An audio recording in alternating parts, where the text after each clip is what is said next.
Okay, so next paragraph. Many devoted professors, employers who wish to move young women up the ranks, and business owners who just want to evaluate personal merit flinch over the speech patterns of today's young women. Because of their run-on sentences, I can't tell in a meeting when these young women have said what they have to say, confided one law partner. Their constant uptalk means I'm constantly having to reassure them. It's exhausting. Okay, so who are listed in the opening sentence is wanting to evaluate personnel on merit. But what's stopping them? And now this is a chance to have an opinion. Do you think that's right? Is it right that they're being stopped from evaluating on merit? Okay, and what are the perceived problems employers are encountering? Okay, so just give yourself a minute and just have a little look at answering those questions. That's going to be our starting point for discussion. Okay, my lovelies? Okay, so who are listed in the opening sentence is wanting to evaluate personnel on merit?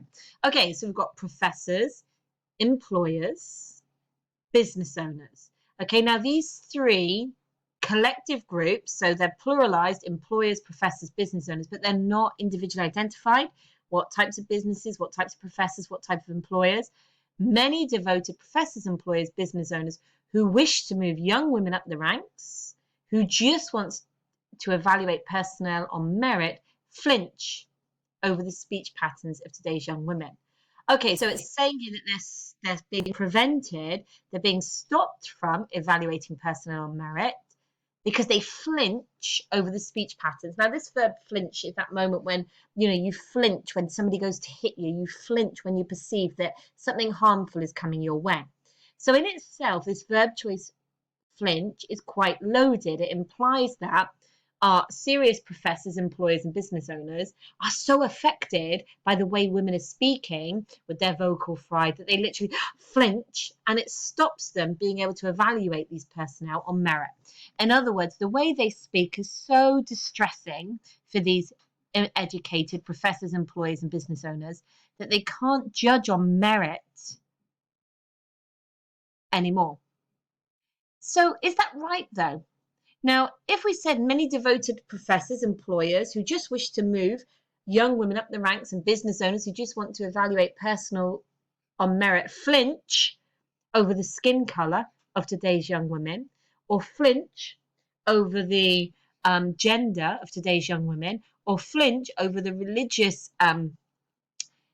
leanings of today's young women, or flinch over the sexuality of today's young women, in any of those other areas, we would of course say, well, that's your problem, professors, employers, business owners. You are the ones with the problem. And if you allow your problem to translate into a prejudice, we would hold you accountable. But because we still perceive speech as an area of discrimination, brilliant phrase, write it down, permissible discrimination, suddenly it's the problem of the young women, and it's the young women that need to change, not the professors, employers, and business owners who need to actually get over the flinch moment and still evaluate on personnel. So for me, there's my answer to that. Is it's right? I don't think it is right. Not unless you're going to be really transparent.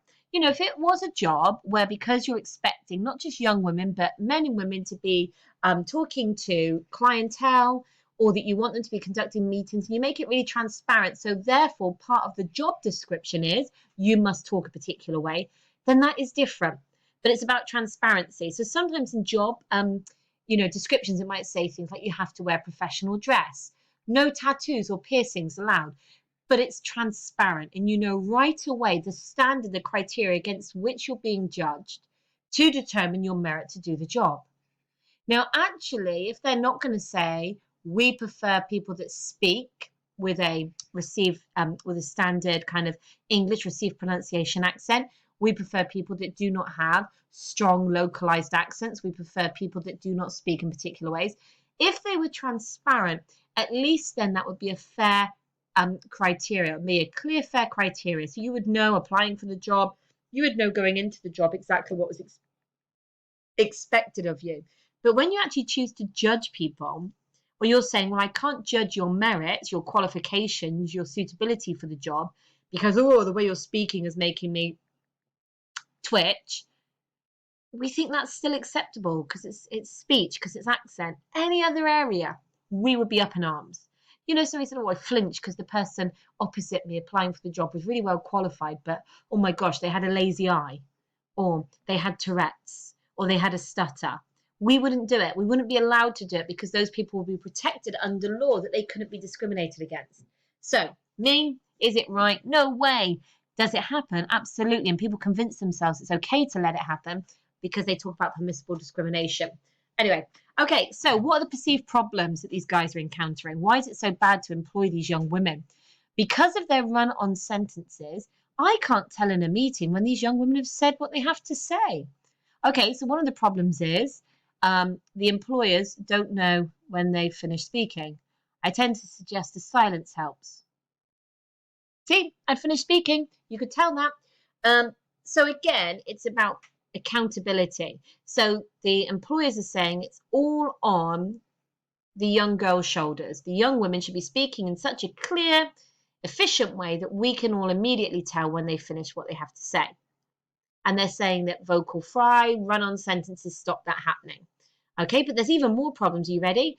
Their constant uptalk means I'm constantly having to reassure them. Uh-huh, uh-huh, uh-huh, uh-huh, uh-huh. It's exhausting. So actually this word here, to reassure, this verb choice. So an employer suggests that actually they feel that they're always having to reassure, comfort, build up, edify, affirm young women. And that exhausts them. Isn't that terrible? It is exhausting. That adjective choice, exhausting. That's like saying, my child's learning to walk. Uh-oh, they keep falling over. I keep having to reassure them. So exhausting. Again, permissibility. If we were talking about children, it wouldn't be exhausting reassuring them.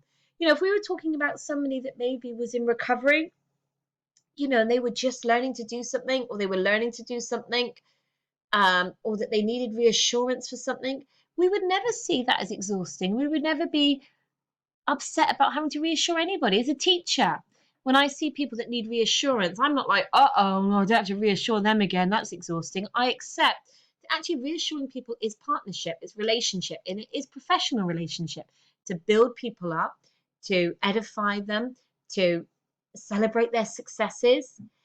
So for me, I think these perceived problems the employers are encountering, this is what grinds my gears.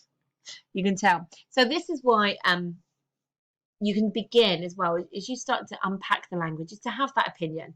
Even though the adjective exhausting suggests that a perceived problem of employers is that they're being tired out by this behaviour, actually, when we look at it within context, I would argue that really it's the employer's problem, not the responsibility of the young women to change the way they speak.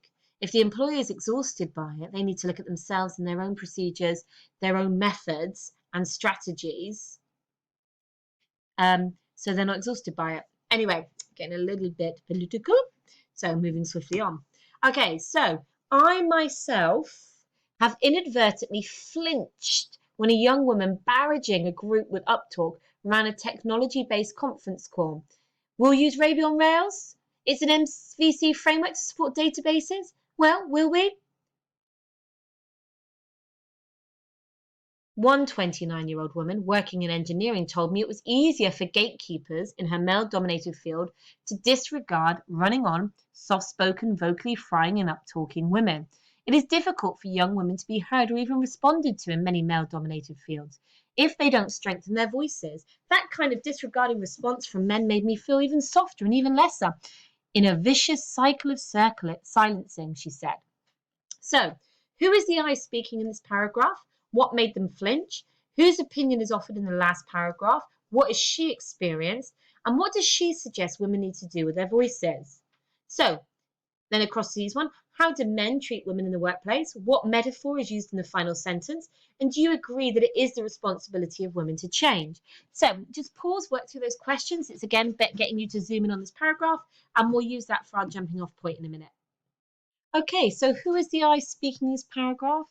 I myself had inadvertently flinched. Brilliant. We're going back then. So this is that connection between the person and the first person pronoun I and our writer Naomi Wolf.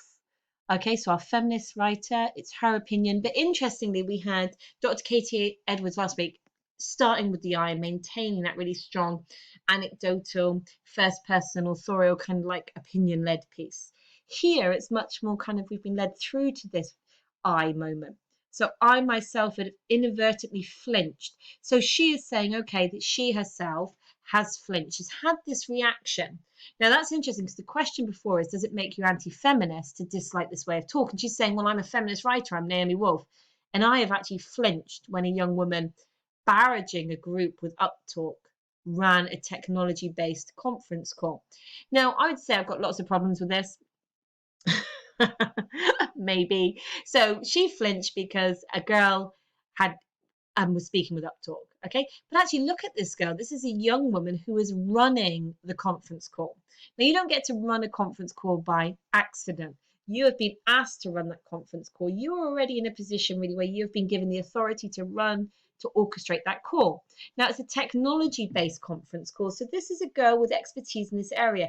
You don't say, guys, let's take a chance on the new young thing in accounting and see if she can run a call. You don't do that. So actually, this woman is in a position of authority and leadership based on expertise. So actually, when she says, we'll use Ruby Rails, it's an MVC framework to support databases, and they don't like the way she says it, what they're missing is she's making an executive decision. We're going to use Ruby on Rails. It's an MVC framework to support databases. She knows her stuff. She has knowledge and expertise in this technology-based area, but nobody's seeing her knowledge and expertise. They're just hearing how she speaks in this uptalk. And actually, when we come outside of the speech marks, the writer, well, will we, is kind of like mocking her. So is guilty of that mockery, that response to the way she speaks. So our feminist, I think, is not giving us a good example of how we should change the way we view people based on the way they speak rather than making themselves change. Now, she's at least being honest, though. And that's the truth of it. She's saying, you know, this maybe isn't actually an issue about feminism and gender. This is an issue about taste, an issue about what we like, our aesthetic choices, what we like to listen to. Okay, so then in the last one, she goes to another opinion. So similar to the female, kind of like at the end, hitting us with different people's opinion. So in the last paragraph, we have the opinion of a nameless 29-year-old woman working in engineering. Now, engineering, okay, is a male-dominated field historically. Okay, so she's kind of already a bit of a pioneer within a field that's already male-dominated. Okay, but what she's experienced, okay, she told me it was easier for gatekeepers in her male-dominated field to disregard running on soft-spoken, vocally frying and up-talking women. It's difficult for young women to be heard or even responded to in many male-dominated fields if they don't strengthen their voices. That kind of disregarding response from men made me feel even softer and even lesser. In a vicious circle of silencing, she said. So actually, she's experienced quite a few things, and she expresses them here. She's experienced, working backwards, silencing. She's experienced a disregarding response from men. In other words, men have made her feel disregarded. Okay? She has felt that it's difficult to be heard or even responded to. Now, actually, all of this is about the behavior of men towards her and how it's made her feel. Now, she's equated that behavior, that level of discrimination, of disregard, as a direct response to how she speaks. Okay? That she is soft spoken, running on, vocally frying up, talking women. So she's equating the behavior of men to the way she speaks. But actually, patriarchy is inventive. Men, the truth might be argued, aren't ready to accept women in equal positions of power, so are always looking for ways, inventive, creative ways. Look where we started, patriarchy is inventive, to undermine women's progress.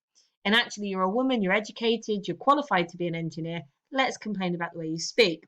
But that attitude has caught on, and now other women are sharing it as well. Okay, so she suggests that women need to strengthen their voices. Okay, so there you go. Speaker, change the way you speak in order to be accepted by others. Now, I'm a teacher. I took PSHE, all sorts of things all through my life, and we never advocate changing the way you speak to please other people. We talk about compromise. We talk about the strength of being yourself.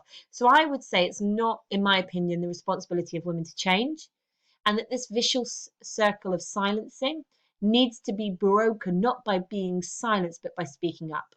See you next time, guys. Bye.